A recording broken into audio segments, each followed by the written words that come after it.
Selam arkadaşlar, kanalımıza hoş geldiniz. Bu videoda Hande Erçel'in hayatındaki zor ama önemli bir dönemden bahsedeceğim.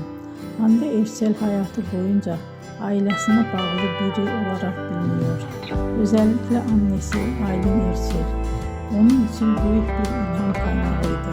Ne yazık ki 2019 yılında annesi uzun süren bir hastalık sonrası hayatını kaybetti. Bu olay Hande Erçel'in hayatında derin bir iz bıraktı. Ancak o zor zamanlara rağmen kariyerine devam etti ve çalışmalarına ara vermedi. Aynı yıllarda oyuncu olarak yeni projelerde yer aldı ve izleyicilere güçlü karakterler sunmaya devam etti. Belki de bu nedenle birçok hayranı onu sadece başarılı bir oyuncu olarak değil, aynı zamanda güçlü bir insan olarak da görüyor. Beni izlediğiniz için teşekkür ederim. Bir sonraki videoda tekrar görüşmek üzere. Hoşça kalın.